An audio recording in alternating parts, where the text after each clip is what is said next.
Cigarette गुटखा सुटखा सब अपवित्र चीजें और उनको पवित्र मान के प्रयोग में लिया जा रहा है। मोटे रूप में ये तो बात, व्यवहारिक रूप से बता रहा हूं इसको, सैद्धांतिक तो इसका दूसरा अर्थ है।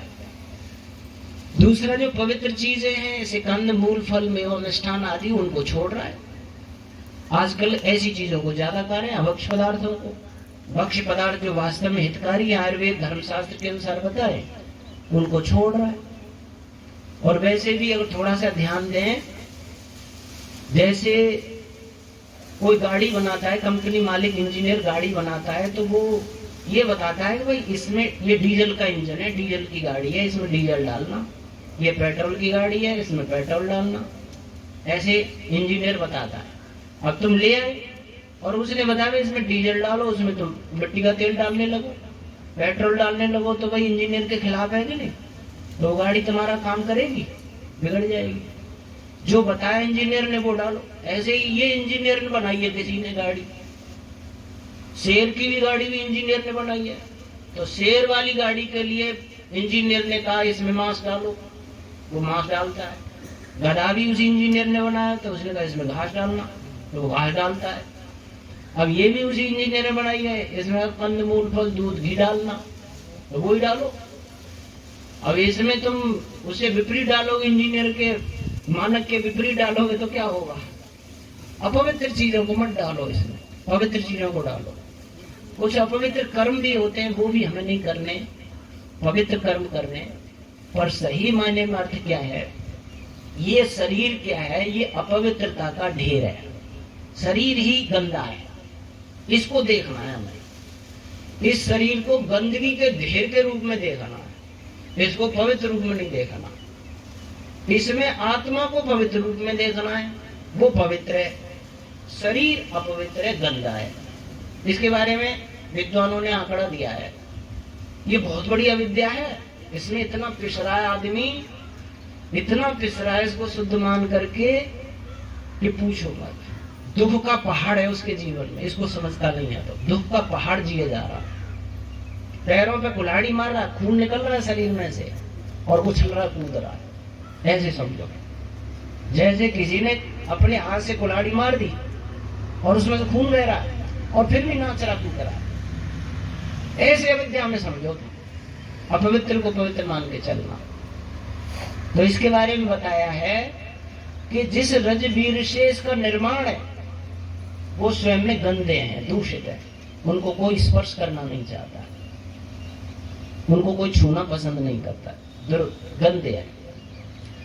जिस निर्माणशाला में, मां के गर्भाशय में जिसका निर्माण हो रहा है शरीर का, वो गर्भाशय निर्माणशाला गंदगी से लथपथ भरी हुई है। एक पतली सी झिल्ली शरीर पर लिपटी होती है जिससे कान आंख नाक के छिद्र बंद रहते हैं, और नाल जो नाभि से नाल मां के गर्भाशय से टच होता है, जिस मां के गर्भाशय से रस रक्त उसके शरीर में जाता है, पूरा शरीर का पोषण होता है, निर्माण होता है, और पूरा गर्भाशय गंदे पानी में भरा होता है। शिशु पूरा गंदे पानी में डूबा हुआ होता है।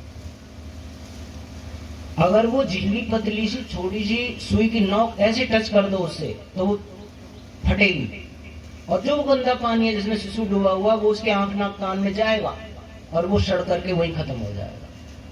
ये भगवान प्रजापति की मेहरबानी है कि उस पतली सी झिल्ली से वो उसके कान नाक ढके हुए होते हैं और गंदे पानी का उसमें प्रवेश नहीं होता शरीर में, अंदर से रस रक्त के द्वारा निर्माण होता रहता है, हड्डी मांस मज्जा ये सब बनते रहते हैं, शरीर के आंख नाक कान आदि वे बनते रहते हैं, और वो गंदे पानी में डूबा हुआ रहता है। तो निर्माणशाला भी स्वयं गंदी है, आप इसका अनुभव कीजिए। फिर ये संसार में बाहर आ जाता है, शरीर बन करके आ जाता है। अब इसके जो धारक तत्व है, चमड़ी से लेकर हड्डी तक, ये सभी पदार्थ इसके दूषित है, गंदे हैं, अपवित्र है। ये तो शुक्र मनाओ कि चमड़ी रूपी वस्त्र ने इसकी गंदगी ढक रखी है। जिस अंग से चमड़ी हदर हो जाती है किसी प्रकार से और मांस हृदय हड्डी दिखने लगती है तो कितना घिनौना लगता है, आप देख नहीं सकते उसकी तरफ, इतना गंदा लगता है। डॉक्टर भी ऑपरेशन करता है तो अपने हाथों पर प्लास्टिक के वो पहन करके मुंह पे मुछिका लगा करके पूरा अपना ढक करके इंतजाम से उसके चीरफाड़ करता है, इतना अपना इंतजाम करता है वो, क्योंकि अपवित्र शरीर को चीरफाड़ कर रहा है। पवित्र होता, सुंदर होता तो कुछ सूंघता उसे, वो हाथों को काय को ढकता, काय को साफ करता साबुन से। पवित्र ही नहीं है, गंदा है। वो बोले मैं भी इससे प्रभावित हो सकता हूँ, मेरे से ये भी हो सकता है, मेरे द्वारा इसको भी तकलीफ हो सकती है, रोग जा सकता है, और इसके द्वारा मुझे भी हो सकता है। दोनों का बचाव करता है वो, क्योंकि ये अपवित्र है। इसके चमड़ी जो है ना वो अपवित्र है, कोई छूना पसंद नहीं करता, हड्डी को कोई स्पर्श नहीं करेगा। मांस निकला है तो इसमें से ब्लड बहने लग जाए तो कोई छुएगा कैसा? खून को कोई छुएगा? कोई नहीं छुएगा। इसके सारे तत्व जो है ना, 7 तत्व जो होते हैं, धारक तत्व है, वो सब क्या है? रस, रक्त, मांस, मज्जा, मेद, हड्डी, वीर्य आदि, और ये चमड़ी आदि, ये सब दूषित हैं, गंदे के गंदे ही हैं। और इसमें जितने भी छिद्रों से कोई चीज निकलती है वो गंदी गंदी निकलती है। इसमें कोई जगह ऐसी नहीं इसमें शुद्ध चीज निकलती हो। आंखों से ढीढ़ निकलती है, नासिका से गंदगी निकलती है। इतनी सुंदर नाक हो और जुकाम हो जाए, कोई देख पाएगा उसकी तरफ? इतनी बढ़िया आंखें और ढीढ़ आ रही हो, आंख में तो दो यार बड़ा लग रहा, अच्छा देखा भी नहीं जा रहा शकल की तरह, ऐसा हो जाता है। कान में इतना मैल हो जाता है, निकलवाना पड़ता है, डॉक्टर से साफ करना पड़ता है। मलाशय से मल बहता रहता है, मूत्राशय से मूत्र निकलता रहता है, शरीर में पसीने की बदबू निकलती रहती है। अब गर्मी आ रही है, 2-3 दिन ऐसे नहलाओ मत, तुम पास में कोई बैठ नहीं पाएगा। अरे कब के नहाए हो, नहा के आए हो कि नहीं? थोड़ा नहा के आओ, बदबू आ रही है, इतनी इसमें से बदबू आती है। 2-3 दिन इसे नहलाओ मत, कपड़े मत बदलो। इतना कपड़े कितने बढ़िया रेशमी पहन लो, 2 दिन में इतना दूषित कर देगा, कपड़ों में से बदबू आने लग जाएगी। फिर भी लट्टू हुए जा रहे हैं, इसमें गंदगी का ढेर है, गंदगी से भरा हुआ है। पर आजकल कुछ परफ्यूम लगा लें तो फिर खुशबू लेने वो समझते हैं कि आदमी से खुशबू आ रही है, और पता नहीं ऊपर से परफ्यूम की आ रही है वो। ये आदमी तो खुशबू ना आ रही, ये आदमी तो गंदगी को भरा हुआ है, जब बदबू आ रही है इसमें से, वो उड़ जाएगी, इसमें बदबू रह जाएगी। ऊपर की जो लगाई है वो उड़ जाएगी और इसकी बदबू रह जाएगी वास्तव में। तो ये क्या है?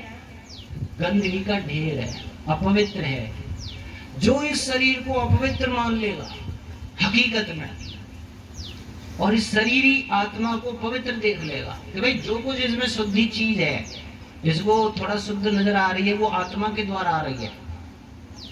जैसे जिस दिन आत्मा निकल जाती है उस दिन सब घर वाले संबंधी लोग क्या कहते, जल्दी करो जल्दी करो, और जल्दी जो है ना शमशान में ले जाते हैं और चिता बनाते हैं, और उस पर और बच्चा, स्वयं बच्चा, लड़का अपना पुत्र उसी से दिलवाते हैं, और किसी नहीं, लाओ पुत्र को लाओ और उसे आग लगवाते। हमने कहा भाई क्या कर रहे हो, आज आग लगा रहे हो, कल तो तुम चरण छू रहे थे, भोजन करा रहे थे, स्नान करा रहे थे, बड़ा सम्मान कर रहे थे, अब अग्नि लगा रहे हो।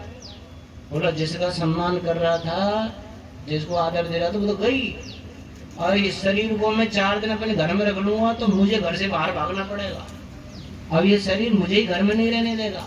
जो कल पिता मुझे आश्रय दे रहा था, आज मुझे घर से बाहर कर देगा 2 दिन के बाद में, इतनी बदबू फैल जाएगी।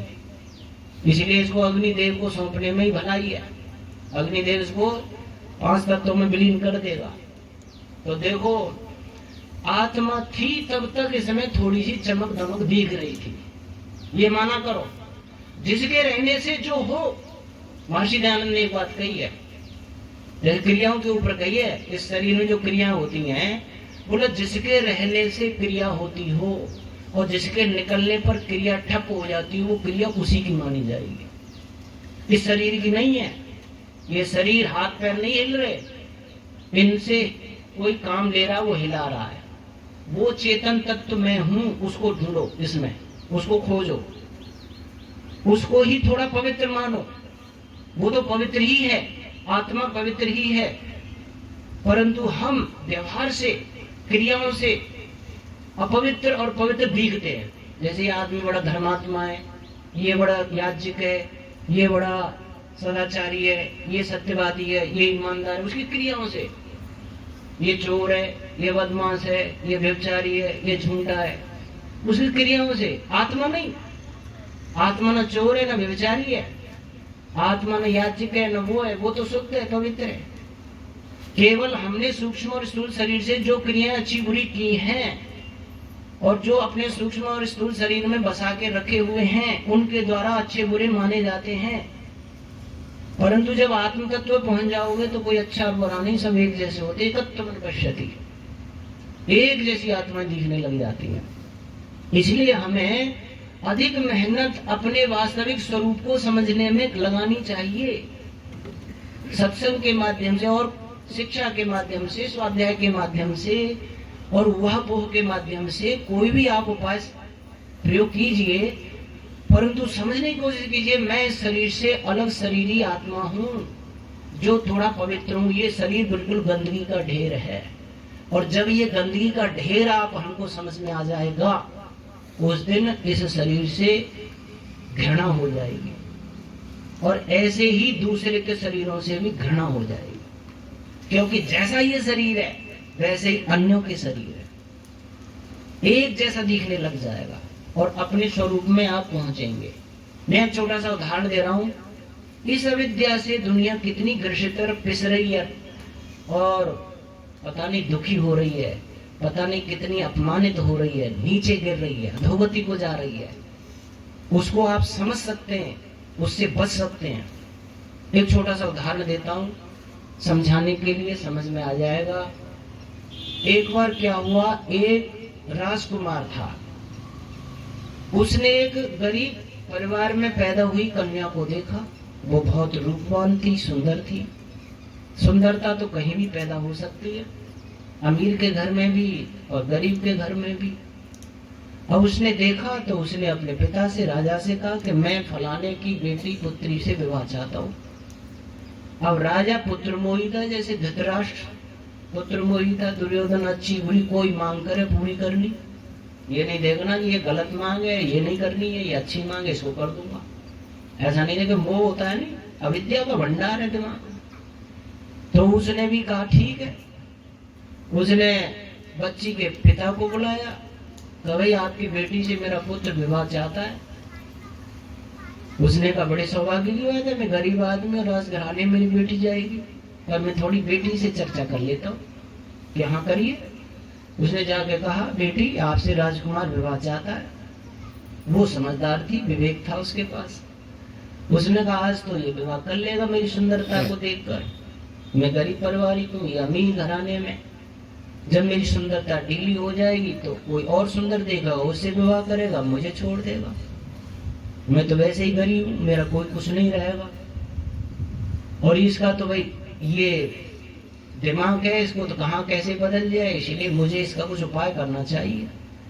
उसने कहा ठीक है पिताजी, भाई राजकुमार राजा से मना कैसे कर सकते हैं, कर लेंगे, पर मैं 15 दिन की मोहलत चाहती हूँ। मुझे कहो 15 दिन के बाद राजकुमार मुझसे मिले, विवाह की तिथि तय करें और विवाह करें।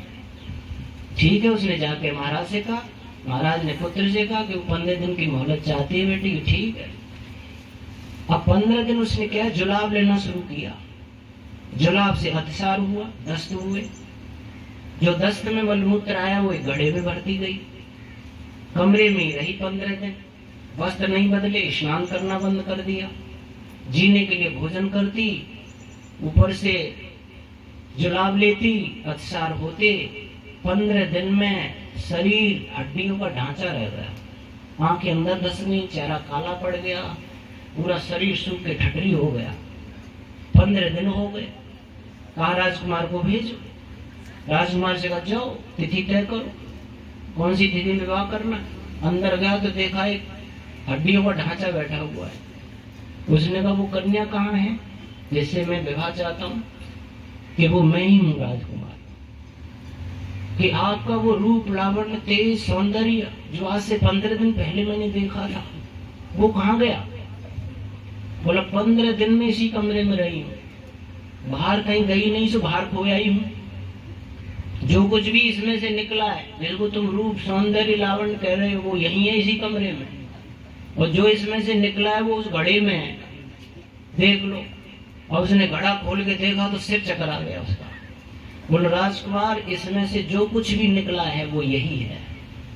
इसी को तुम सौंदर्य के रूप में देख रहे थे, इसी गंदगी को तुम चमक दमक के रूप में देख रहे थे, यही गंदगी निकली है, यही निकलता है इसमें। एकदम उसके दिमाग कपाट खुल गए, उसने कान पकड़े, उसने कहा देवी तुम धन्य हो, तुम महान हो, तुमने मुझे बहुत बड़ी अविद्या से बचा लिया। पता नहीं जिंदगी भर में कहाँ कितना लुटता फिरता रहता, कितना बर्बाद होता, अब मैं समझ गया वास्तव में ये देह क्या है। तो इसीलिए इस देह को अपवित्र रूप में देखिए, ज्यादा इसके साथ श्रृंगार में पैसा खर्च मत कीजिए।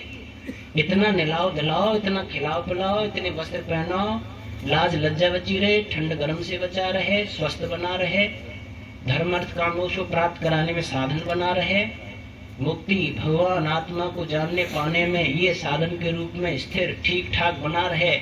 उतना खिलाना पिलाना नहलाना धुलाना करना चाहिए। बहुत ज्यादा इसी की लिपा पोती में जाते हैं, उसको असुर कहते हैं। हमारी संस्कृति आत्म पोषक है, देह पोषक नहीं है। उपनिषदें पढ़ो आप, देह पोषक है विदेशी लोग जो इस देह को ही भगवान मान के चलते हैं। हमारी संस्कृति केवल आत्म पोषक है। आत्मा को समझने के लिए हम प्रयास करें, ये वास्तविक विद्या होगी। तो इस अविद्या को हम दूर करें, विद्या का प्रकाश करें।